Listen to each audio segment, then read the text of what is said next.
Yeah.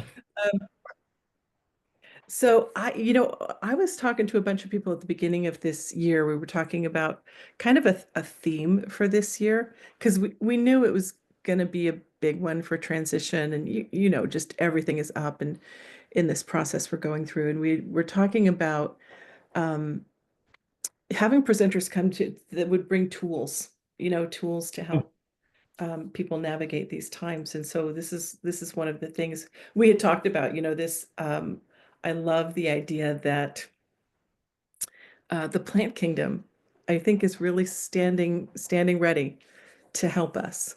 And if we can do it with if we can um, partner with humility and grace, that we could really create something together. So I'm really glad you're here. And let me just read your bio.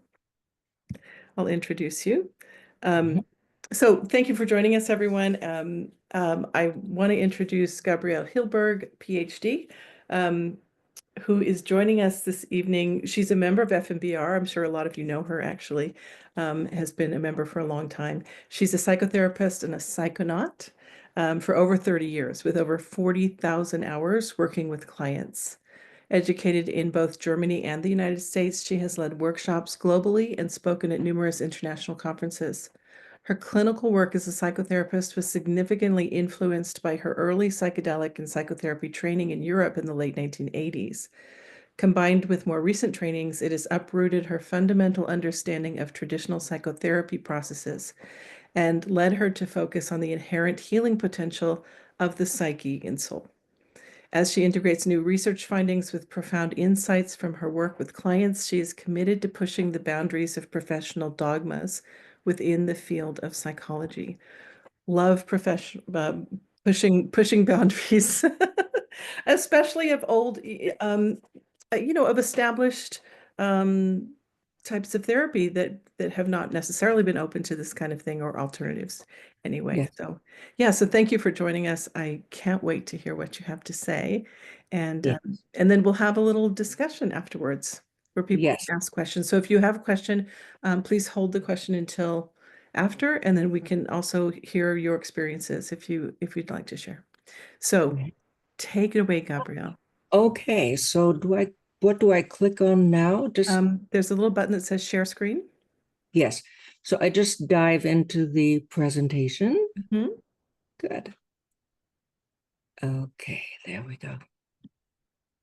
All right. Did you see it? Yep. Great. So, yes, my name is Gabriele Hilberg. I'm a licensed psychotherapist here in Silicon Valley. And I was also introduced to psychedelic medicine in 1986. And psychonaut actually means consciousness explorer. That can be with psychedelics, but also through fasting, breath work, or meditation. And so we are um, going to talk today about some of the questions I have been wrestling with actually for many years. And then with the advancement of AI, the questions have become actually more pressing. In a number of AI talks, the presenter would end with a statement: we need to understand what it means for us to be human. And then that was the end of the statement. And I'm like, okay, let's get going. What is it? And the presentation was finished. So, given the urgency for us to understand who we are as human beings, three questions or concerns were I started wondering about. What if we are collectively trapped in a painful misunderstanding about our true human nature? And what if the discipline of psychology is promoting an outdated concept of our human nature? And what if traditional psychotherapy is actually keeping clients stuck. So before I begin the presentation, I would like for you to see this legal disclaimer, and then we are diving in.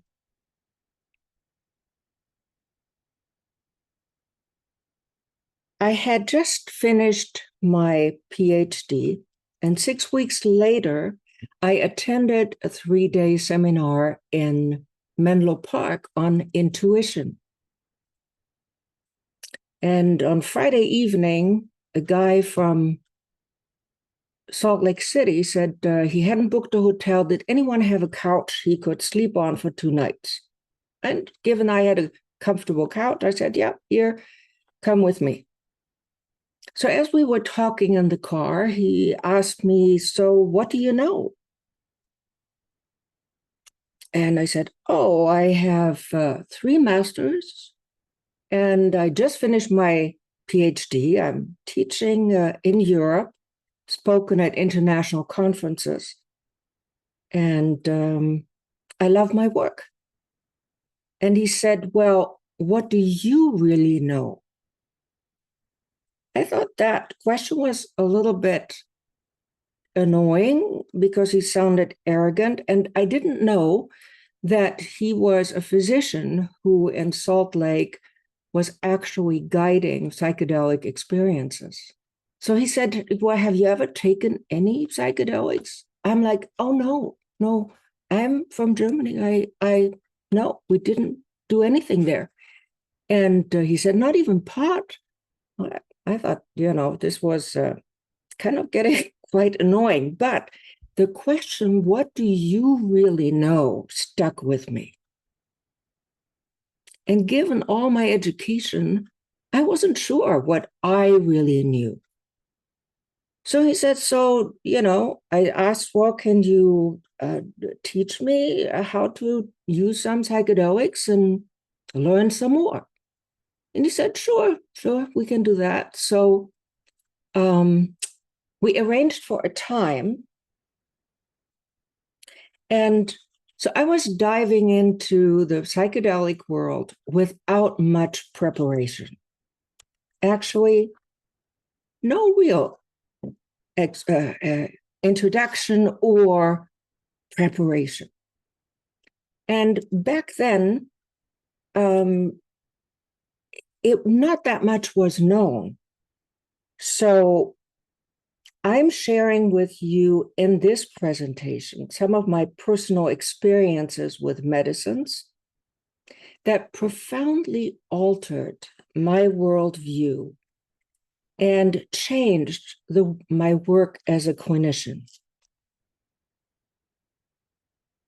And while this sharing is not complete because so much research is now available, I want to tell you what I learned and what I have understood. So in the 80s and early 90s, for those of us who reached, with the help of psychedelic medicine, some state of bliss and expansion, frankly, we thought we had become enlightened. And those who were serious meditators were eager to correct us and say, oh, no, you can't get enlightened just by taking the medicine.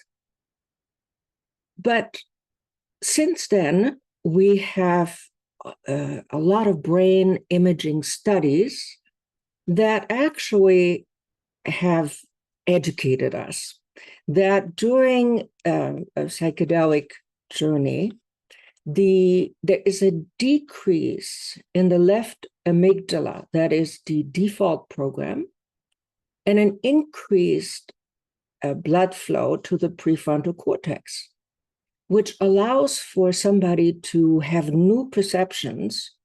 It actually reduces anxiety so that somebody is able to face trauma with less defensiveness. And we now actually know that after psychedelic experience like MDMA or psilocybin, or even ketamine, there is neuroplasticity in the brain that lasts 7 to 10 days, meaning we have new experiences and new ways of thinking and perceiving things. So given this, I experienced an opening of floodgates beyond what I have been taught up until then. There was a shedding of false beliefs and childhood perceptions, things that I remembered, but I discovered I had remembered them through the lens of a 7-year-old or a 4-year-old without much life experiences. And so with the increased blood flow into the prefrontal cortex, I could see a more complex picture of what actually happened in those situations that had been traumatizing. And with that experience came a new understanding of who I was and what my environment had really been about.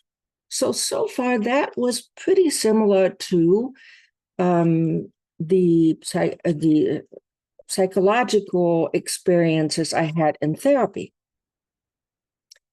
And I want to say here also that with any psychedelic experience, there are two things that are very important to understand, and that is set and setting. The set means your mindset. By that time, I had 12 years of intensive therapy and my studies in psychology. And the setting is also important. So, for example, when you take MDMA and you go to a rave, your mind will size up how safe it is to really open up to deeper experiences. And so people report that they are kind of happy, feeling warm-hearted, friendly, but not that much else happens. In a setting that is deliberate, like you wear eye shades, you listen to music through headphones, you can go to a much, much deeper level. And one of those experiences was the witnessing my own birth. I was looking up into surgical lights, very disorienting. And then I saw these people in green. And I realized I was at my own birth. I witnessed my mother counting my fingers and my toes. And then with a sigh of disappointment, noticing, oh, another girl. And in that moment, I felt energetically me responding to her, I will do you proud. I will do more than a boy would ever have accomplished. Now that absolutely surprised me. At that time, prenatal and perinatal psychology was just in its infancies. But I had heard about that on a cellular level and energetic level, we can remember our birth. In another experience, I actually saw my 2 children, and it was a decade before they were born. So when I turned 40 and I hadn't children yet, I thought, oh, maybe this was just a possibility in the quantum field. But that obviously circumstances had not been such that they were coming to me. And now they are 29 and 26.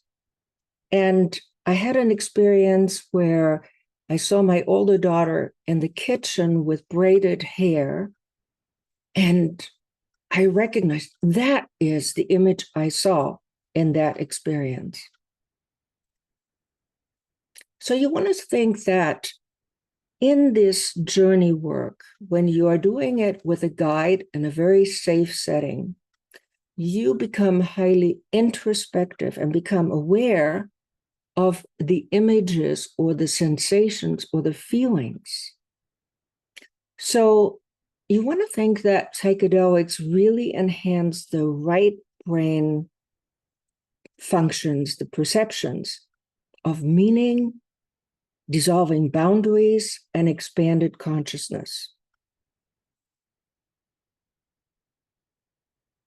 So at that time, none of my studies had involved the idea of past lives. So when I had a spontaneous experience during one of my journeys of being in this wooden boat with 4 or 5 other people, and we were brought to an island, and people on the island looked very strange. We were dropped off, and I realized people were missing fingers and limbs and were walking funny. And it was a leper colony island where there was no staff, there was no help, and we took care of each other in whatever way we could. Now, while this was not a pleasant experience, that past life flash, I also recognized that during that lifetime, I learned unconditional love, and that made it beautiful.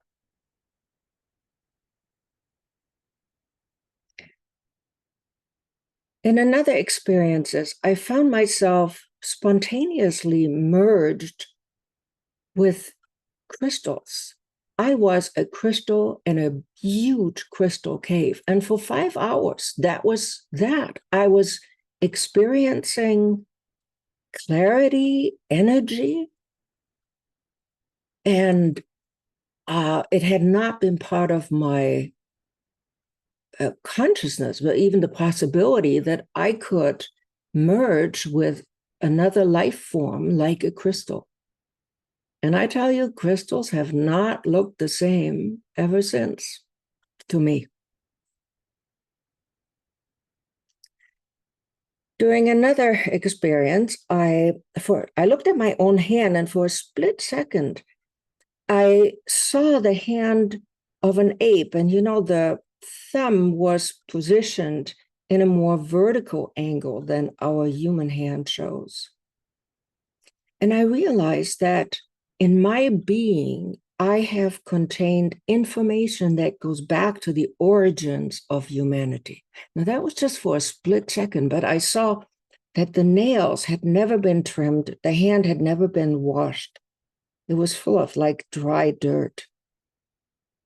And it gave me an appreciation of how deeply connected we are to our ancestors and roots. In yet another experience, back then I was more adventuresome. A friend of mine suggested that we could spend the night in a sacred chamber of the Yucatan pyramid near Tulum. And he knew that when the guard would lock the fence and unlock it at 9 o'clock in the morning. So I thought that was a good idea. And so we were in the sacred chamber on top of the pyramid. And suddenly, and we took MDMA at that time, I realized that I could sense in my mind's eye a chimney on the left side of me for smoke to go up.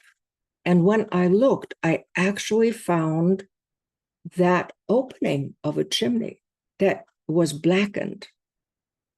And then in my mind's eye, I saw the entire settlement, the town, and far in the left, there was a lake.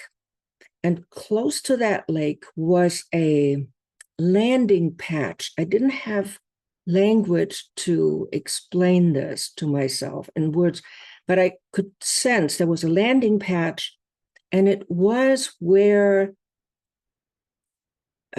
vehicles or things were landing from the pyramids of Giza. And it was like an information bridge that worked both ways, from the Mayans to the Egyptians. And I couldn't describe it in language, but I felt that information bridge. And then I saw myself standing, what was then to me, looking out to the right side, 3 steps down. There was a young priestess or priest, I wasn't sure, who was staring at me in the sacred chamber, wondering what that hideous orange thing was that was at the bottom of the sacred chamber, which was the air mattress we had purchased in a grocery store in the near town. I was looking at myself in the chamber, and I was looking back at myself 3 steps down. And this was a way of indicating the level of consciousness. The lower consciousness people were at the bottom of the steps of the pyramid, and the higher one was evolved, the higher one rose to the sacred chamber. And I had a conversation between myself in another lifetime way back and me sitting in the sacred chamber. This was a case of bilocation. I looked it up with ChatGPT, and it said bilocation is found in stories, but in real life, that is not possible to actually be in 2 places at the same time. Well, that is what I experienced. And so part of my stumbling and finding my ways was realizing that our mind is capable of much, much greater expansion than we are typically considering that our mind is capable of.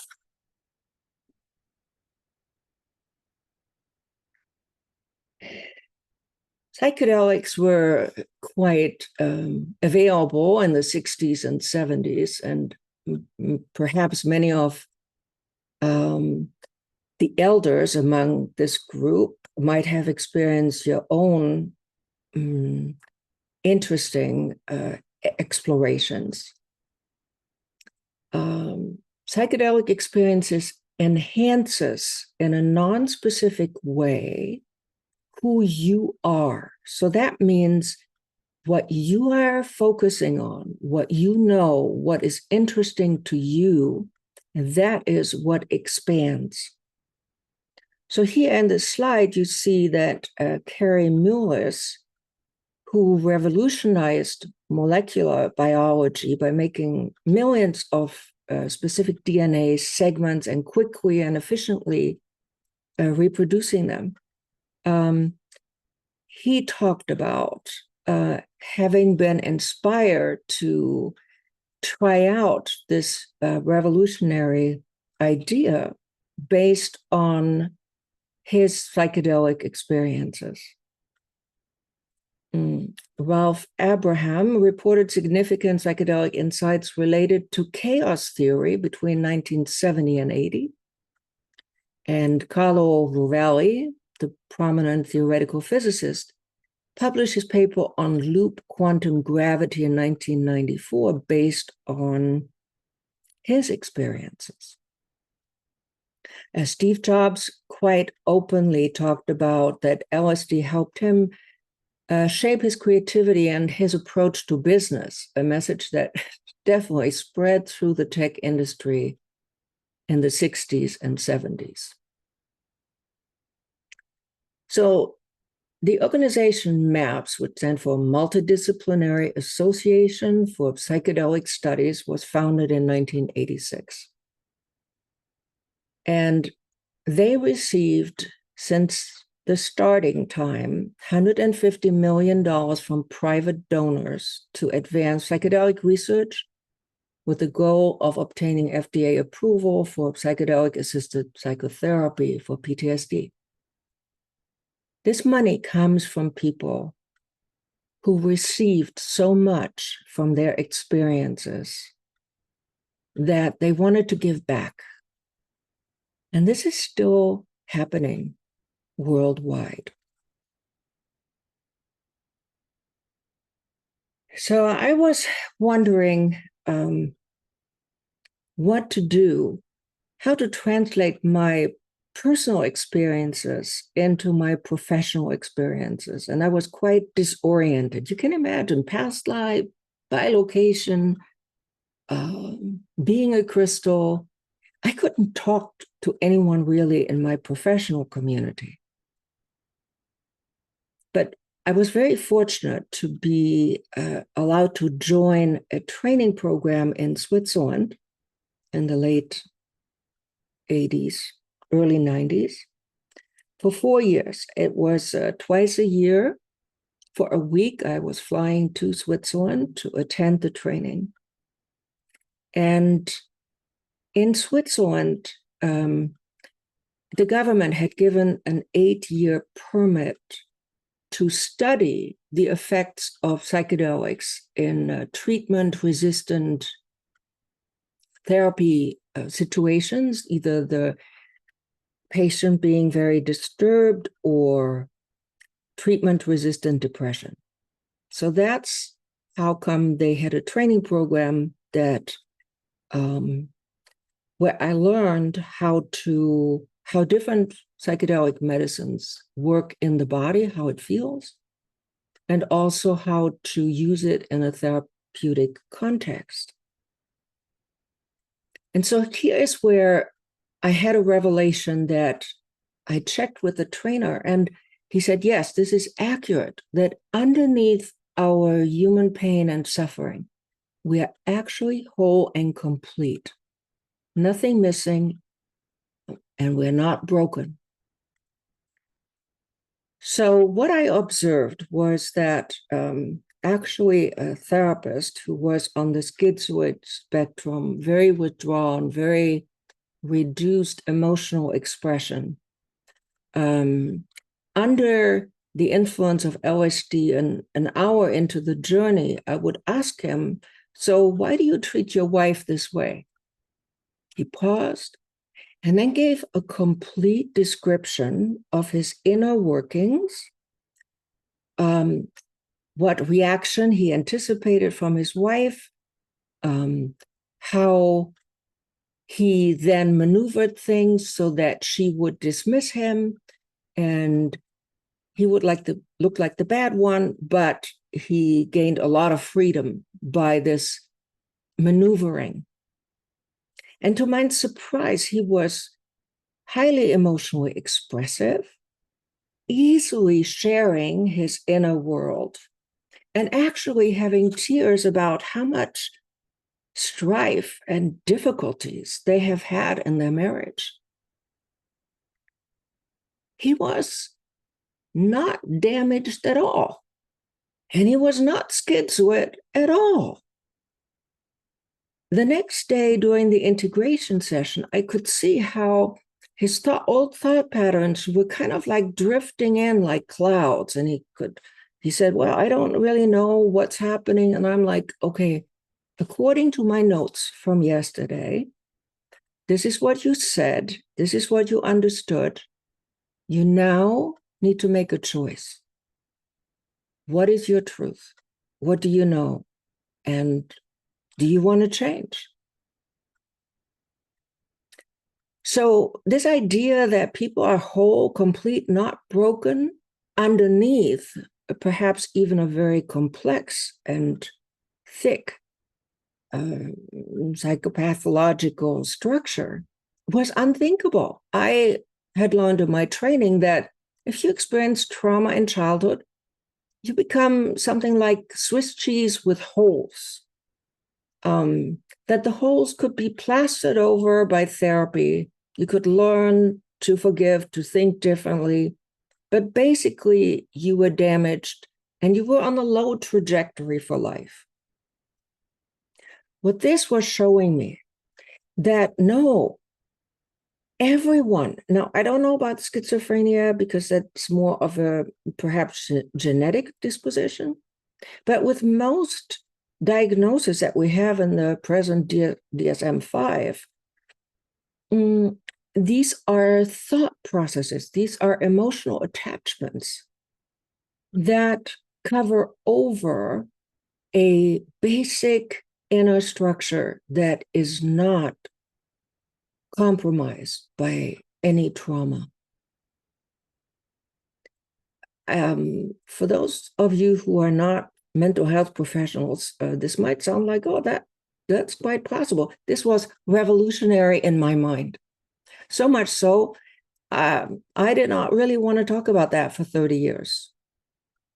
But it did become a way of informing my clinical work, and still does, the way I work with people when they come to sessions related to work problems or getting a divorce or struggles with children. A second aspect was that I started wondering, because again, this is not known directly in my field, that we perhaps have overlooked the obvious. Like when you have a cut and you go to the ER, the doctor clears the wound and maybe puts some cream in there to optimize the healing conditions. But the healing of the body comes through you and your body.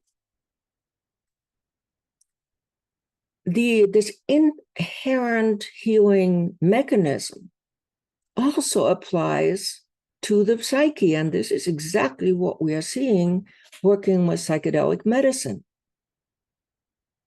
That the therapist becomes a guide following the opening that is being created through the medicine, but that the individual knows exactly from the unconscious level what levels need to be processed to create the best opening for the moment where they're at in life. And then in another journey, it might be a whole entirely different topic or area of life. And it raised for me the concern that maybe conventional psychotherapy is focused on fixing the ego mind. And with that, we are perpetuating a client's problem. You might deal with a symptom of anxiety in one area, let's say, feeling put down at work. You deal with that specific situation at work, offer the client some strategies, how to respond. But then it pops up with a neighbor, the same issue about being disrespected, disregarded. And there it is again. So what we see is actually that the symptoms are moving around rather than being healed. Oops, hold on.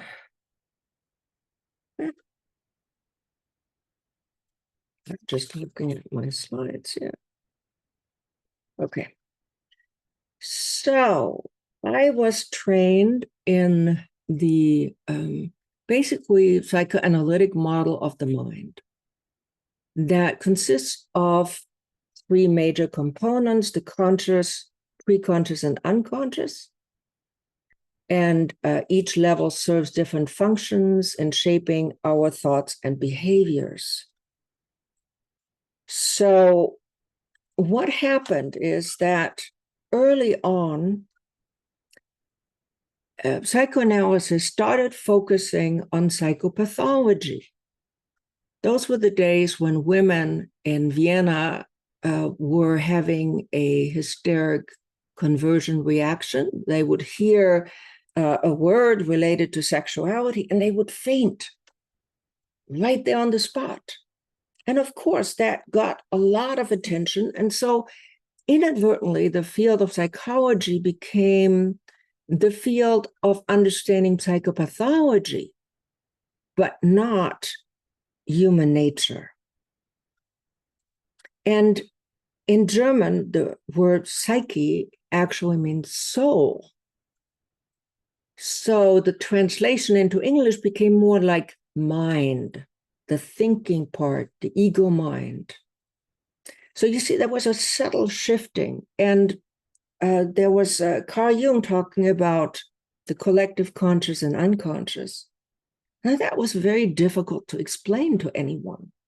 But Freud teaching 12 defense mechanisms and explaining psychopathology in those terms, that was an easy thing to learn.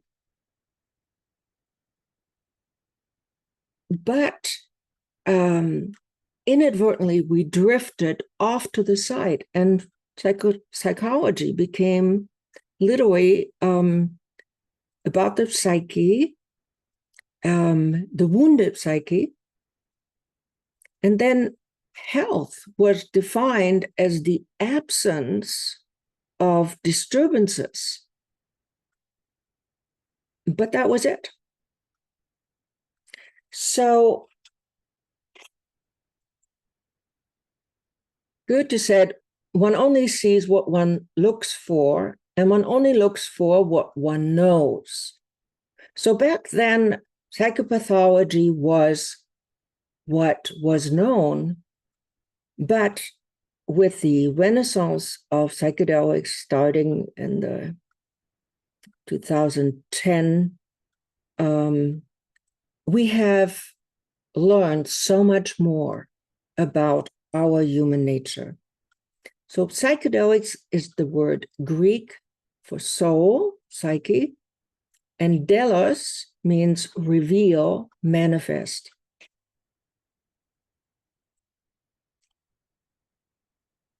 This is a picture of the MAPS conference in 2023.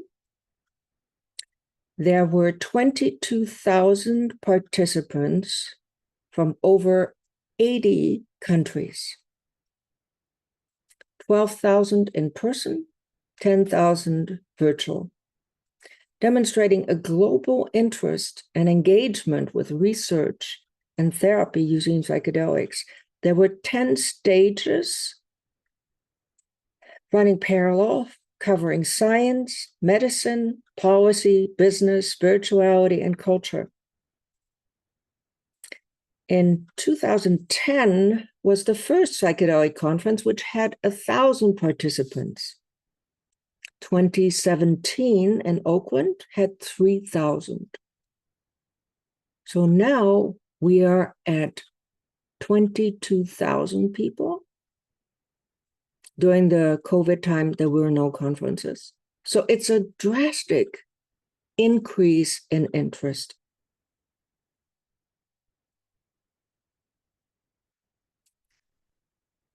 And so, based on reports from thousands of experiences and research worldwide, we have actually new data. And there's a groundswell happening. We are having new conversations about expanded states of mind, reconnecting with the soul outside of religion and the innate intelligence of the psyche to move towards healing from within. This is so important in the age of AI, where AI is covering our left brain function of analysis and rational thought. And is so much better by now, so much more intelligent than we are. Psychedelics is opening the right side of the brain. And we are looking at a new model of, and actually a new human evolutionary step. And so here you see the iceberg, still the image, the model of the mind from Freudian times. But then you also see the lighthouse. That means our mind can expand and reach and understand things and be more of a quantum mind than we ever knew before.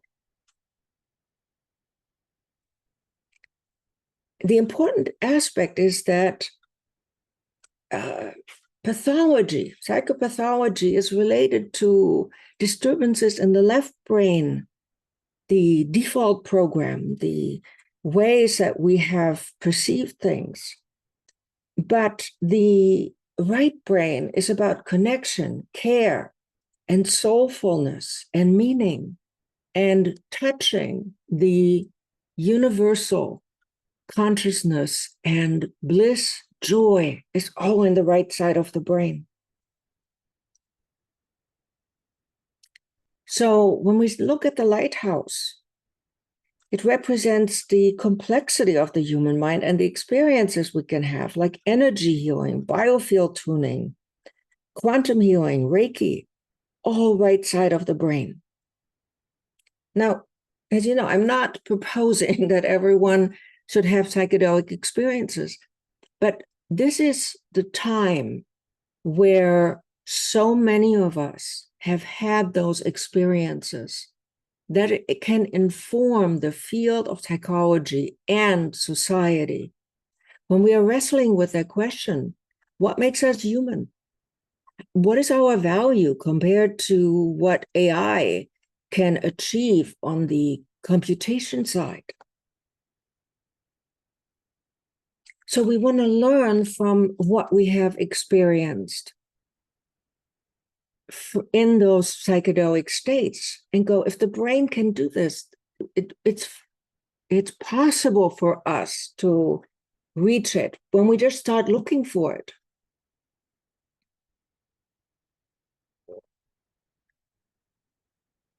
It is in general agreed from the studies that MAPS has done, from European studies with psychedelics, that there is a pivotal moment that points to the healing of our small experiences. We call it ego dissolution and unity consciousness.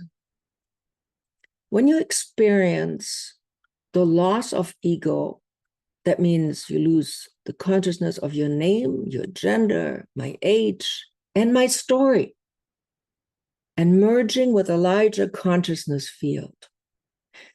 You instantly realize, I am a spark of all that is, life force, chi, God.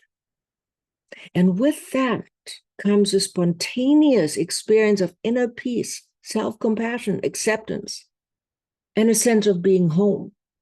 You don't need to teach that to anyone. It happens on its own. I witnessed it over and over and over. Now, not everyone doing psychedelic experiences will reach that level of ego dissolution, because it means you have to let go of the ego. You have to totally be able to let go and trust. Now, with my own kids, I observed ego dissolution when they were little. My daughter said, at age 7, it's like she would sit on the grass at school during recess. And she said, I became the grass. And then I become the trees, and I become the birds. And then the bell rings and I go back in. And she mentioned that in a meditation group, and somebody said, well, can anyone do this? And she paused for a long time, and then she said, not if you think that you are important. Meaning, if you're attached to your ego, you can't become the grass or the birds or the trees. So ego dissolution happens in regular life. If it hadn't been for this meditation group and our discussion on becoming connected and being one with everything, I wouldn't have known that she was sitting on the grass at school. So when we shift identification from ego mind to identifying as a soul, and that we are part of this universe, that is the actual healing experience. And this has profound effects on how you see yourself in everyday life and how you hold your own woundedness from childhood. And if you have once experienced this, you will never forget it. And you don't have to remind somebody, you remember you're a spark of God? The person just knows. And it dissolves something that one cannot reach with an intellectual or just emotional understanding.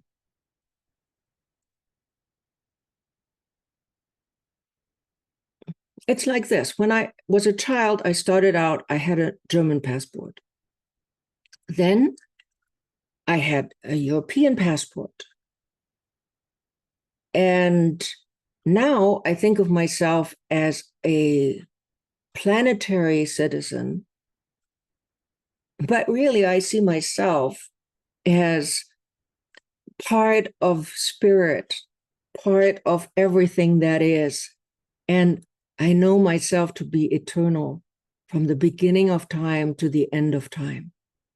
And that makes everyday problems really shrink quickly. Now, do I think that every day? No, but it's my first identification, and my ego mind struggles are secondary. And while I had spent many years first perceiving myself as ego mind, and then every once in a while remembering, oh, I wanted to be spiritual, hold a spiritual perspective, that has shifted.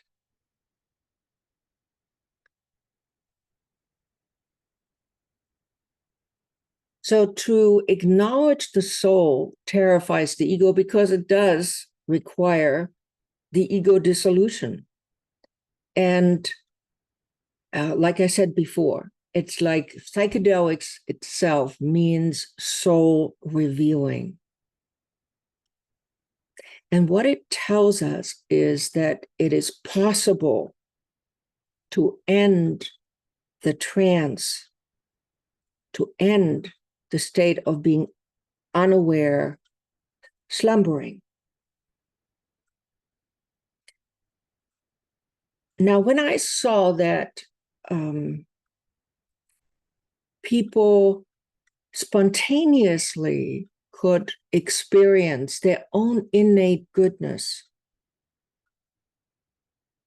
I became painfully aware of the intense pursuit of self-worth that exists in our culture.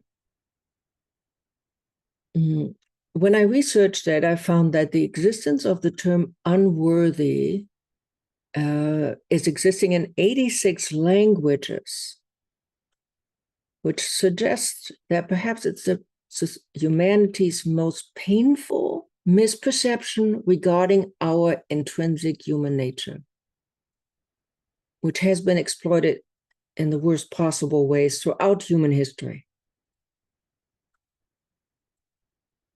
Psychedelic medicine has exposed that our never-ending quest for self-worth and the idea of being good enough is ultimately pointless because we're trying to fix something that is actually unbroken, but is rather a grave misperception of our own nature. The problem is when you use the term worthy, the brain instantly creates unworthy. And this is where I was starting to wonder, why do we have such a worldwide experience of this term?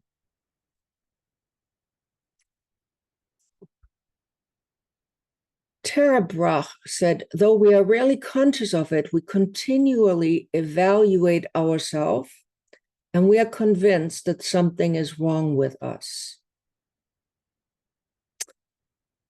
86 languages, unworthy. So why do we get caught up in constant self-improvement rather than actually living our potential? And how can we live with greater expression of our aliveness, creativity, and love? And then the interesting question is, how do we lose our sense of goodness? And how do we trust our innate core of goodness?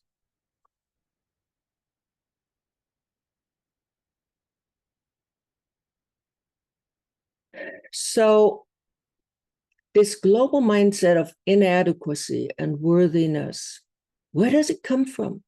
This is worldwide. So in my research, I found that in part it's based on the origin stories that are being told in many countries. And many of the stories come from various cultural themes of sin, disobedience, and resulting consequences. You think about the Christian Judaic tradition, has it right there in the Bible, Adam and Eve. There's also something called the basic ego fear is I'm not enough. And I had good friends of mine recently say, well, I don't have that fear. I feel I'm good enough. And there's something tricky about this because we all have compensation strategies to get away from that feeling I'm not enough. I show that to you in one of the next slides.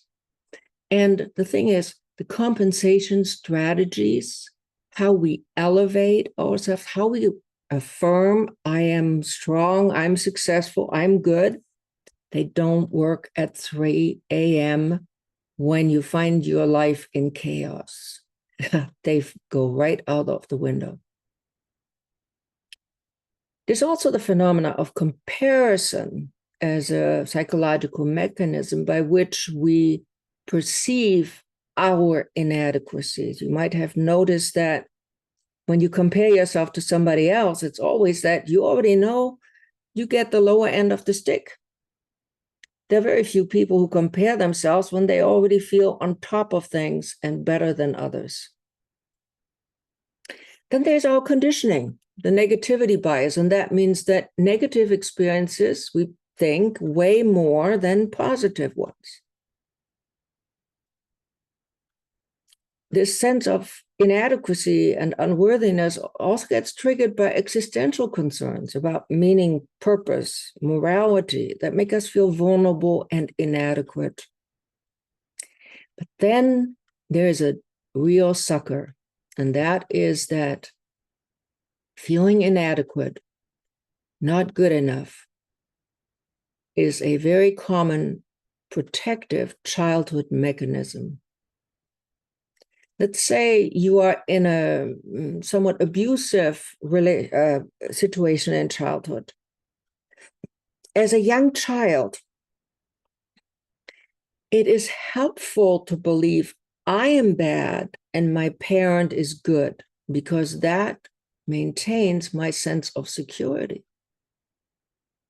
If I really understood that my parents are crazy and I am in the care of crazy people, that is incomprehensible and so anxiety producing, we wouldn't make it.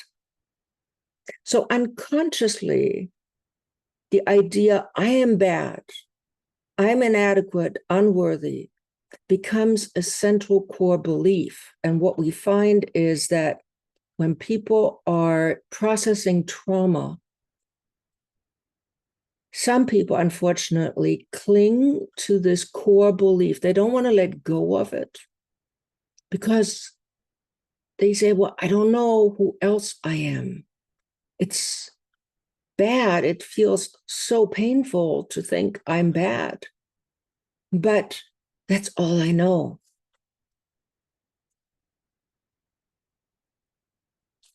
So for those of you who understand the Enneagram and have been exposed to it, there's a breakdown here of the 9 flavors and the 9 compensation strategies that we see using the Enneagram. So the fear of being has different flavors, and you see it on the left side of the screen. Like the type 1, the perfectionist, for example, feels bad, but the compensation strategy becomes being perfect. Type 2, unlovable. So compensating by I am needed, therefore I have value. Type 3, worthless. That's the achiever. And they chase success to prove that they're special, and so on. So the ego creates these compensation strategies that I said, at 3 a.m. in the morning when the going is rough, they don't hold up. And you feel, why am I the only one who is struggling with this pain? And how come I didn't know this? And how come everyone else seems to know it? So in truth, the ego is not enough by itself. The ego only ensures survival and procreation. It cannot bring happiness, peace, or tranquility.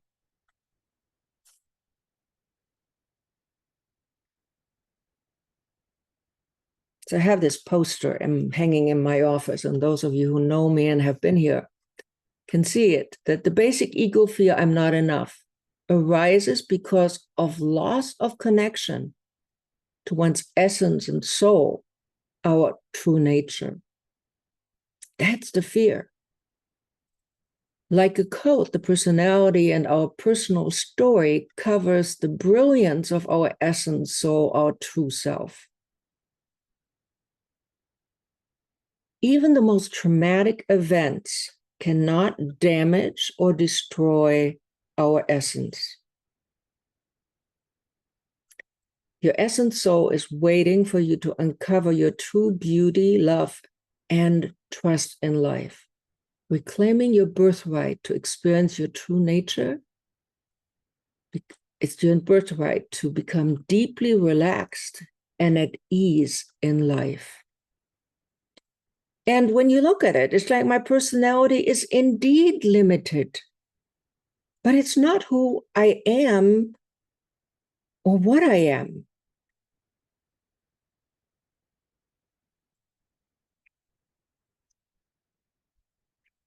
So when we look at it, all these experiences I had and translating them into my clinical work. When a person comes to seeking therapy, I hold that at the deepest level, that person is not broken. These are just thought forms like clouds that can be so thick that we say the sun is not shining, but the sun is shining all the time. Our true nature is bliss, expansion, love, connection. So it's a matter of removing the cloud layers. Now, most therapists believe that the cloud layers are who you are. And while I'm not ignoring the thickness of cloud layers, knowing that person in front of me is whole and complete, not broken, gives me a whole other angle of looking at the person and holding that truth for that person. I also learned during my experiences that life events are not random, but part of the matrix of interconnectedness. There's a lot of change of worldview that happens when you do this inner work. Mistakes are inevitable and point to areas of ignorance, guiding us towards what is acquiring deeper wisdom. Now, this feels very painful when traditional methods of treating anxiety and depression are often unsuccessful because they don't facilitate a deeper healing experience, which you have to get to that level of soul rather than fixing the ego mind. So in my work, I teach the difference between personality versus essence and true self. And that my personality indeed is limited. My essence and soul is part of the eternal, unlimited being, all that is. And so I'm proposing that what we need to do is have a transformative shift in our understanding of human nature. Because when AI is already smarter than we are now, so much smarter, we have to claim our true potential as human beings. And we need to investigate, what is that? So this transformative shift that I'm proposing is also requiring a rethinking of what is true and leaving the prison of your own mind. So I have another poster in my office that says, don't believe everything you think. Don't believe feelings always tell you the truth. Don't believe your conditioning is your true nature. And don't believe that your memories are accurate. Don't believe you're a victim based on your story that you're telling, the story we live by. Don't believe that your personality and genes are fixed. Those of you who know about Bruce Lipton, this is what we have here. Don't believe that your sensory reality is real and all that exists. And don't believe that your belief in separation is the ultimate truth. So with that, we are back to the image of the lighthouse. What we need is finding ways to improve neuroplasticity, even outside of psychedelics. That our self-healing mechanism of the psyche is directed by an innate intelligence, that experiences in life are not random, and the critical aspect of healing is the shift from ego identity, personality, to being essence, soul, all that is. To understand the futility of pursuit of self-worth and leaving the prison of your own mind. So with that, we have reached the end of our presentation here. And in the video that you're going to find on the FMBR TV station, you're also going to see some book references that I have added in the slide following this one. So if you wanted to contact me directly, this is my email, gabriele@gabrielehilberg.com. And with that, I stop my sharing right now, and I'm back in the picture. So There we are. Judy, can you see me? Yes, Yeah. I'm back. Okay. Yes. Very good.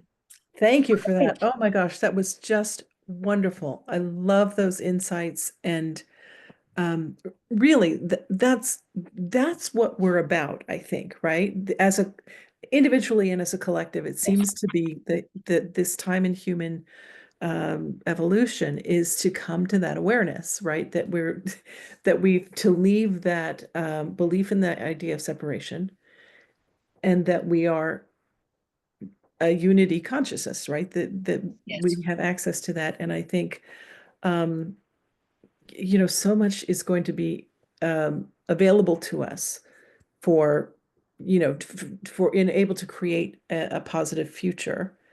Yes. When we come to that awareness. Yes. And so right now, it's like, what does psychology have to offer other than, we're broken, we have these pains, we have trauma.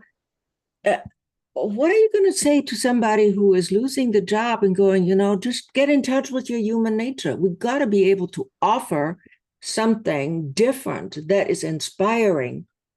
And that's what psychedelics can teach us. And there are Yeah. many other modalities that can teach it, but it's like we're going to be in big trouble if we don't define what our human potential is. Yeah. Yeah, exactly. And live into it, hopefully. Yes. Right. And I just think these are tools that can be used. Do you think you talked about set and setting. Mm-hmm. And I have had a few experiences, and from those experiences, I I decided I would never do this without being in the presence of someone Yeah. who's guiding and someone who was holding the space. Um, but I know people do, right? Yes. I think I told you I was on a I was on a plane once, and I started talking to a flight attendant who just volunteered that MDMA saved his life. And we were standing in the galley, right? And I said, tell me about this. And he said that he had been a soldier in Afghanistan or somewhere in the Middle East. And he was broken. And he took MDMA twice, and it completely changed his life. And I said, what was the healing for you? What was it? And he said, it gave me access to the experience of joy. And Mm. after my experiences as a soldier, I was convinced that I would never be able to access that again. And and he had those two experiences, and he was done. And but he told me he did it at a rave, right? He Oh did my it at God. a dance floor, Yes. and that was his healing. And I thought, wow, that's brave. I don't know if I would do that. Yes. And some people have profound experiences, many don't, because if you're on a camping trip and somebody offers you some mushrooms, you don't know how much you're taking. And people have wandered off into the woods, and it's very unpleasant when you get lost. And so the setting of safety Mm, allows people to go much deeper. exactly. And even in those settings, I find that when people in life in general are highly defended, highly constricted, they can't just let go and expand consciousness. They go tiny, tiny layers, maybe one image that tells them something. So people get disappointed when they have big expectations of feeling the love of the universe. And over the years, I would think I have done about 120 journeys. I now do like twice a year. I do a journey to just sort of like do some housekeeping, what has built Mhm. up. But it took a long time to even understand and digest those experiences. And when I was putting the slides together, I was like, oh yeah, that APAN, that was something that was so profound that still reverberates inside of Yeah, I think the experiences can be um challenging, right? If you're learning something or healing something or seeing something in your psyche that me. you Mhm. know that you're asking to see in order to be healed, but it's not necessarily pleasant. Yeah. And I was talking to a researcher in London who is researching these things, and she said this is work. Oh, It's yes. it's not just a good time, right? I mean, I had one experience with psilocybin and ugly cried for 5 hours, on the floor. And it was an experience of ancestral healing, actually, which I did not expect at all. But yeah, and I was just wrung out at the end of it. Yes. And I thought, I don't know if I Yeah. want to do that again. Yes. And so you never know, as a guide, what will open up for a person, because the medicine is a non-specific amplifier of your internal landscape. And sometimes people don't even know what is there, Mhm. but it can be related to your professional field that you see more because you're so familiar with the way of thinking and experiencing things and processing things in your field. But people have highly unusual experiences that are totally unpredictable. I think that's the thing. They're completely unpredictable. I think you experience what, I mean, I believe that you experience what you're meant to experience Oh, in the. yes. Yes. Oh, So the saying is, you might not get what you want, but you get what you need. mhm. And sometimes it's very painful and it takes weeks and months to understand what it was that wanted to be seen. Yeah. And And the that's why like, an integration coach, oh, yes, to kind of guide you through it, I think is so right. necessary. And so I want to invite anybody, if Yes. you want to talk about your experiences. Deborah raised her hand. I'm going to get to you in a second, Deborah, but Anne wrote in the chat on mushrooms. She had an experience of sweating, being nauseated, disgusted for 2.5 hours, finally intensely retched. A hard black 4x4 shot out of her left hip in an arc form. She lost control of her body. Was that an entity? Was that hatred or a clogged chakra or what? I mean, it could be anything, right? What was it to her? See, it's kind of like we have a knowing. And yes, sometimes there are entities that are living in our energetic space. Um, this was a profoundly physical experience that she described. And so it can be pain, like sometimes people have shoulder pains or other pain that is very painful and has been there for weeks. And suddenly during a journey, there's no pain. It's gone because it's the feelings that are being held in that part of the body. So, and as a guide, you don't give interpretations. Mm. You ask the person to either make a drawing of the experience that sometimes helps putting it out there. And then the drawing begins to speak to you, or people write about their experience. But something like this is very, very profound. And I forgot, did she say at the end how she felt after, at the end of the experience? I think she said she lost control of her body. Um, and Anne, if you want to raise your hand, okay, she says thank you. I know what it was. Oh, okay. Do you want to share? If you would like to share, it would be really interesting, but you don't have to. Um, and in the meantime, I'm going to go to Deborah, who raised her hand. And if you can unmute yourself, uh, Deborah, you can go ahead. I'll unmute. I said I don't want to be seen because I'm in my nightgown. Oh yeah, no, that's fine. But I'm happy to talk. Yes. So when I was in my like 18, 19, 20, those years of my life, 21, 20 basically, I did a lot of mushrooms and I did a lot of psychedelics in those years, almost every weekend, a lot of experiences. And I had one day I was with my I don't even know if we were married at that point, with my husband, and we were hiking in the mountains of the Catskill Mountains in New York, upstate New York, and we were just the two of us alone, and I heard um, what I thought was a bear, and there was, I think my body was flooded with fear that I was going to die. And we were like it was like a 5 mile hike from where our car was. And in that experience, what happened was, first of all, I was hallucinating people all over the place in the mountains. But what happened was that I just had this opening where I was omniscient, omnipresent, and what's the third omni? I was all of the omnis, all knowing. Yeah. So I had that experience. And it was amazing. So going down the mountain, and I was like in this unbelievable state uh, from that experience. And then, you know, that's memories of that carried with me my whole life.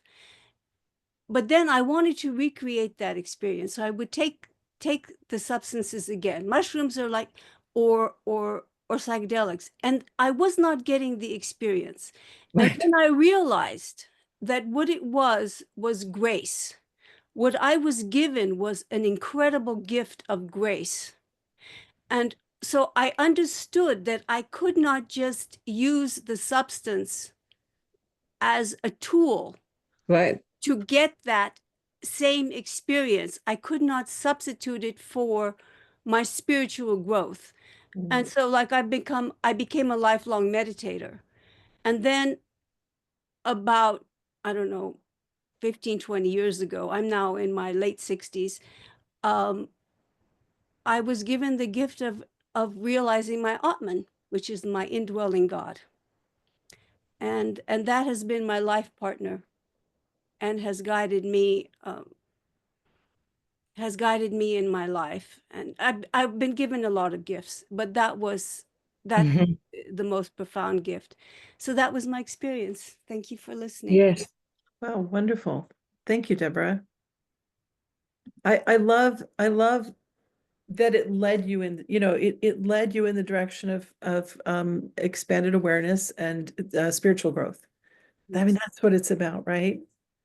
Yeah. And at the moment of absolute terror, right? Of absolute fear, you burst into being love.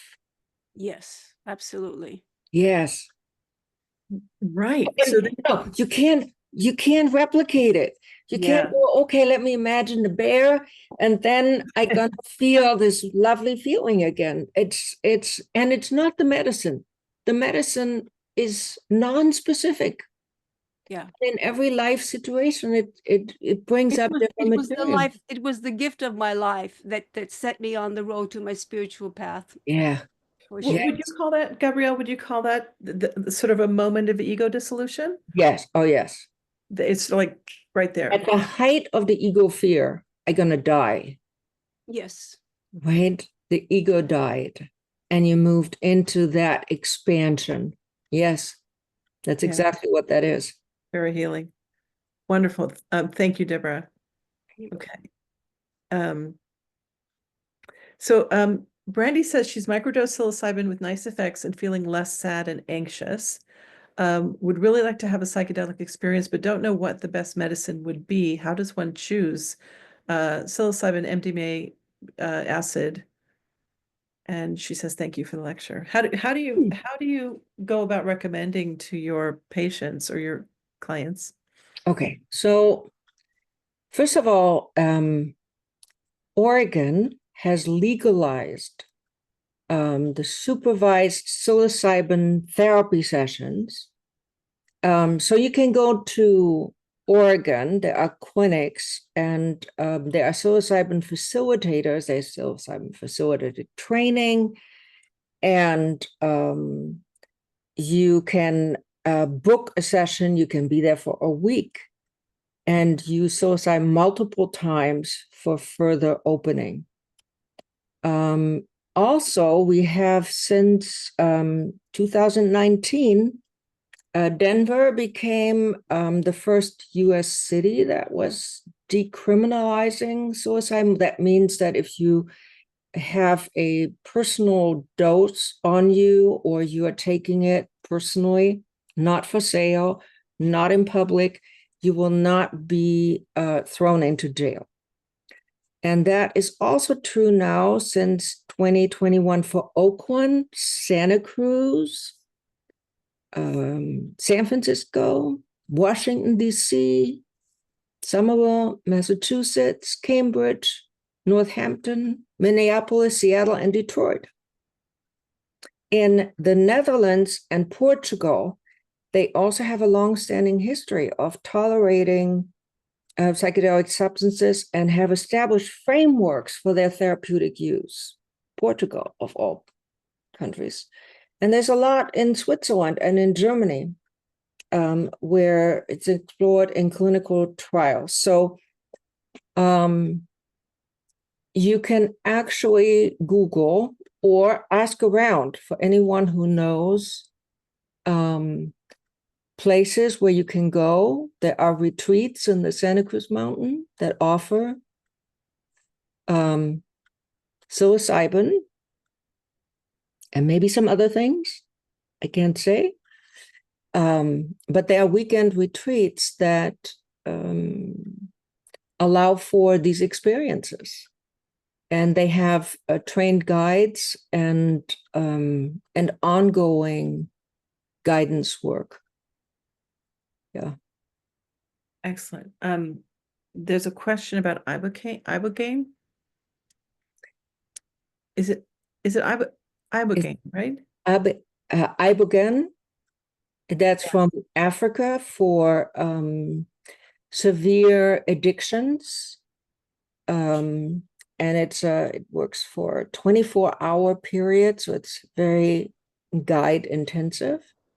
But somebody who has a heroin addiction, there is a retreat place in Costa Rica where you book yourself for a week, and they have all these treatment modalities.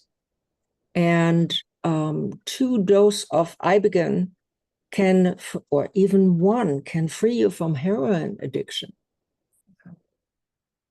So there are these treatment facilities right now in different countries, unfortunately. I have heard there's a lot of research going into exploring these substances and the use of for PTSD and addiction, right? Big, especially with soldiers and first responders. Right. The woman I was talking to in England, she said she heard about a group in the States. I think it's called Healing Hearts, that brings soldiers, ex-soldiers, down to Peru for ayahuasca experiences to heal their PTSD. And so she founded a similar organization in England to do the same. Yes. And the data coming out of that is amazing. Which I assume is going to be presented. You talked about the MAPS conference. Yes. Right. I think that's coming up in June. Yes, again in Denver, the middle of June. And again, there are lots of participants expected to congregate, and it's a wonderful place to meet people and hear the latest research. Mm-hmm. I'm really interested in the research. I just sort of being a scientist, I like that aspect of it. Mm-hmm. But people's experiences and stories of transformation are just so compelling. Yes. And the flight attendant talking to you, when people are having the experience of being free of trauma, and some people had horrific experiences in combat. Sure.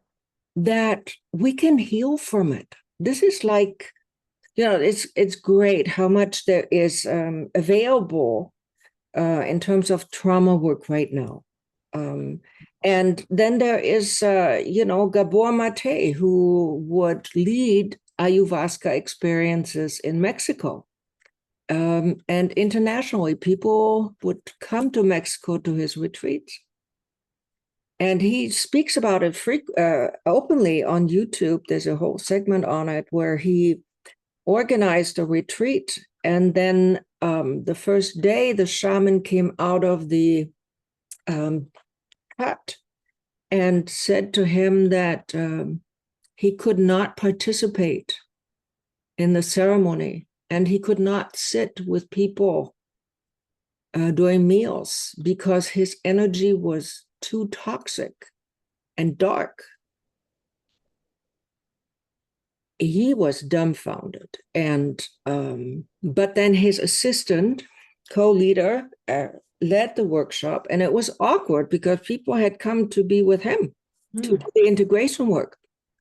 And he did 4 private ayahuasca ceremonies, and nothing happened for him. And on the 5th day, the last day, he did another ayahuasca experience, and he fell to the ground and sobbed for hours.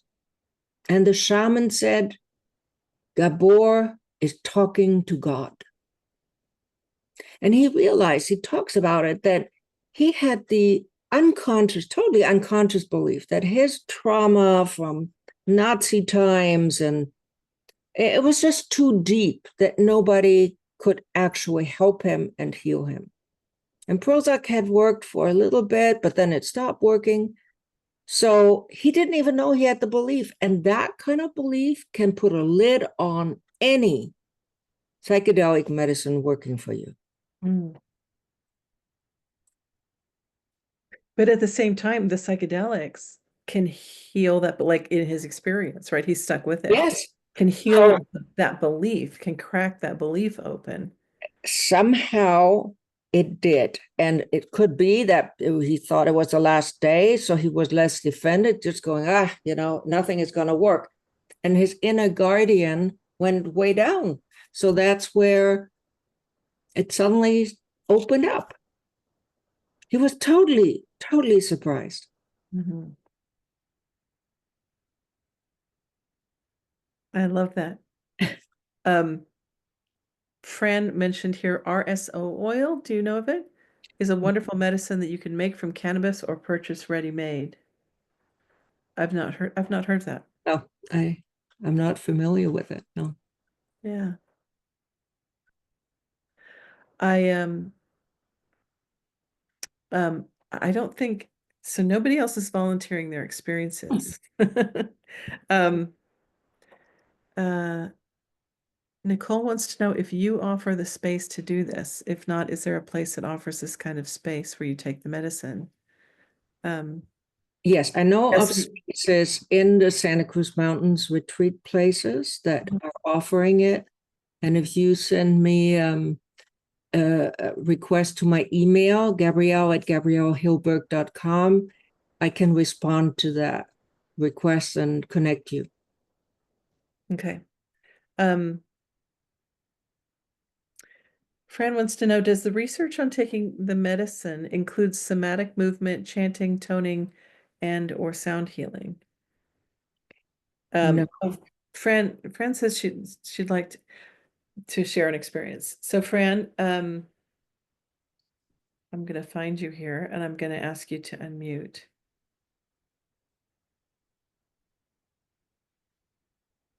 Fran, could you? Yeah, okay, there you are.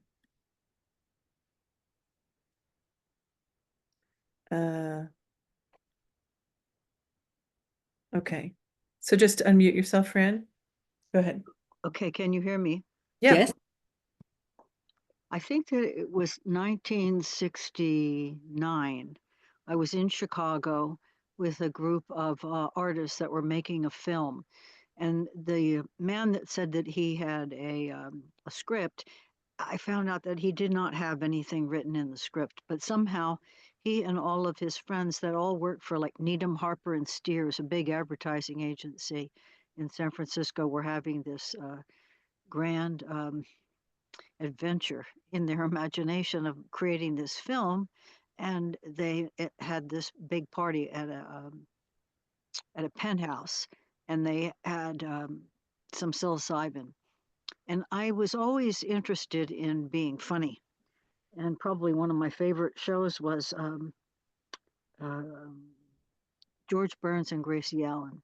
So I took this medicine, and I went into the bathroom just to go to the bathroom, and I looked in the mirror, and I started talking to Gracie Allen for about an hour and a half, and I was totally immersed with the hysterics of it, but it was like I was talking to my own soulmate. There was something about her character that was endearing to me, and it was one of the most fascinating events of the whole film that we did for about 3 or 4 months. Um, and it just made me recognize that tapping in to a inner resource is possible. I mean, throughout COVID, I felt like Anne Frank was my best friend. And I had conversations and connections with her every day, and I found so much strength. And maybe it's because I've been an actress for a long time and I've got imagination and, use techniques that actors do. But I was wondering if how long has that experience of talking or being felt like I turned into Gracie Allen. Mm-hmm. You know, and I had so much fun. Nobody was there to witness it except me. But Yes. it's vivid. I feel like I could just push a button and show you the movie. I remember specifically what I was wearing, and my hair looked a lot like yours, um, Judy. It was about that same length and color. Anyway, and I did not, you know, this was just a bunch of actors and film people just having a party, but this was a lifestyle, and they were trying to break away from being tied to working at a advertising firm and be creative, you know. And I think Mm-hmm. that was the whole theme. So there was no one there watching or speaking to any of us. Mm-hmm. Everything was all happening just in one chaotic um, Yes. charge, which went on for about a year and a half. Oh, that will loosen up some things. Yeah. Well, Yes. the laughter just was the best thing that Oh, ever happened for me. yes. And plus, it was really Gracie. I just had admiration for her. And then it feels like Mrs. Maisel, the marvelous Mrs. Maisel, comes up. Sort of the Mm-hmm. same idea. This it's free thinking. That's what it feels Yeah. like. Yes. Okay, thank you. Thank Mhm. you, Fran. Yeah, it sounds like that's what you're seeing as it is that kind of opening to another way of being, right? To maybe a more joyous way of being, a more connected way of being. Yeah, I just love the potential for this and the work that's already happening. It's for healing. Yes. Um, And so and I think, you know, a lot of the techies are microdosing here in Silicon Valley, and they're using microdosing to enhance creativity. Mhm. But it goes much deeper because they're accessing the right side of the brain. Mhm. And this is where, you know, humanity needs to move to the right side of the brain, which is the feminine, the being with, the connecting, the receiving. And so while they're thinking, well, it just makes me more competitive in the creative field, it's changing brain structures. And you know, it's in a way, it's a blessing. And then of course it's like on long weekends, people experiment with taking more, and then they have different experiences that sometimes are difficult to understand or to be with. Mhm. So there's a lot going on. It's a lot going on, and I think, and you know, I don't think we understand all of it. I was talking to this researcher about ketamine, which I don't know much about, and you know, this is sort of um, Elon Musk is famously a ketamine taker, and I had heard that ketamine is really good at dissolving ego, and I thought, boy, that's just not the case. That's not the case with Mr. Musk. And she said, you know, in my experience, what I've seen is about 10% of the people who do ketamine, who work with ketamine, um, come out of the experience believing that they're the chosen one, right? Yeah, It yes, it does something weird with their ego, with the, you know, like you said, back in the day, everyone thought that they were enlightened. oh yes, You yes, know? Yeah, so it can really kind of mess with yes, things. yes. And I'm a ketamine licensed therapist. And so I know about ketamine. It's a different classification of drugs. It's a dissociative one, which increases brain neuroplasticity tremendously. And for people that struggle with anxiety and depression, there is no drug psychiatrists can offer. It's either suppressing or upping a person's brain, but there's no drug that heals the brain. So the field of psychiatry is really spinning these days, which is good. Yeah. Yes. Well, good. We're just after 7 o'clock, so I think we're gonna end it there. Great. But I put Gabrielle's email in the chat. It's Gabrielle at gabriellehilberg.com. Yes. And I also put a link to the psychedelic conference that's coming up in December in Denver, if you're interested in going. And if you want to find out more about what's going on. So thank you all for being here. Thank you, Gabriele, for this. It was just really wonderful, and I learned a lot. Really, it's I'm very excited about the promise of this. And thank you for all the work that you're doing. Yes, you're very welcome. Thank you. All right. Thank you, everyone. Have a good night, and we'll see you next time. Yeah. All right. Bye-bye.